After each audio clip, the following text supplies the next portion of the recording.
Jelajahi cara baru mendapatkan informasi. Download Metro TV Extend sekarang. 欢迎继续收看《美读新闻》。在庆祝我国成立78周年之际，美读新闻呢每天要会对大家介绍各行各业为国家做出贡献的华裔人士。今天呢，要为大家介绍的是一位救死扶伤的医生李德美。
Tahun 1946, zaman susah dulu ya kata orang, dan dari sebuah keluarga yang bukan keluarga berada.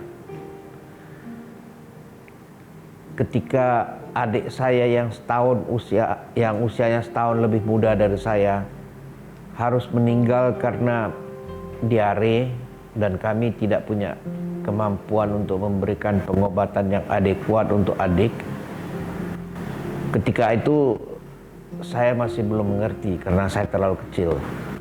Namun ketika saya sudah mulai beranjak besar dan almarhumah ibunda saya selalu menceritakan tentang adik, dan setiap kali dia merasa sedih, saya ikut merasakan kesedihan orang tua yang merasa dirinya tidak mampu memberikan bantuan, memberikan pengobatan kepada anaknya.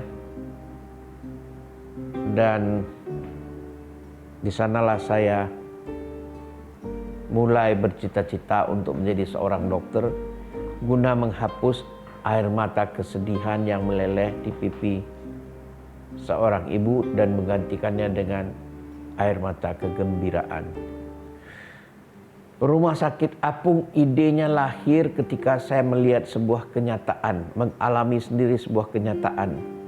Ada seorang ibu membawa anaknya dari Somlaki datang ke Pulau K, tempat kami operasi saat itu, dengan usus yang terjepit.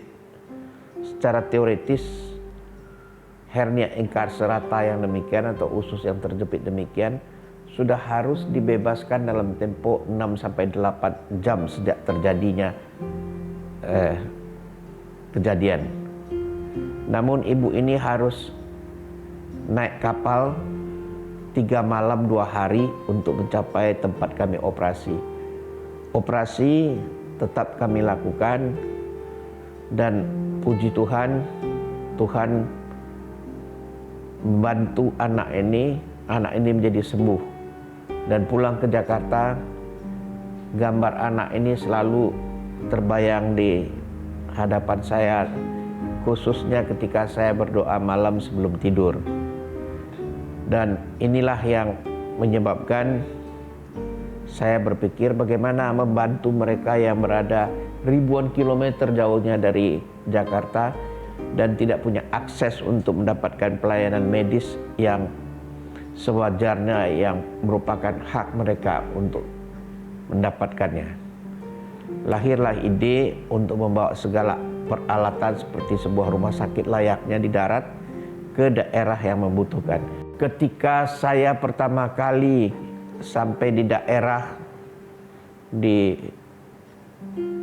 Maluku, di pulau-pulau kecil di Maluku, ataupun sampai di tengah hutan di Papua, saya merasa saya tidak berada di Indonesia lagi.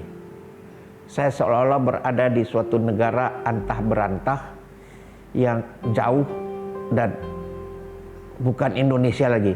Kami harus berjalan kaki di tengah hutan Papua. Di daerah orang masih sangat membutuhkan kita. Orang masih sangat membutuhkan tenaga dokter, tenaga medis. Tapi semangat untuk melayani tetap ada dan tidak pernah akan mati semangat pelayanan ini sampai semua saudara kita mendapatkan haknya. Dan sila kelima, keadilan sosial bagi seluruh rakyat Indonesia bisa hadir di bumi Nusantara kita. Itu adalah tekad kami.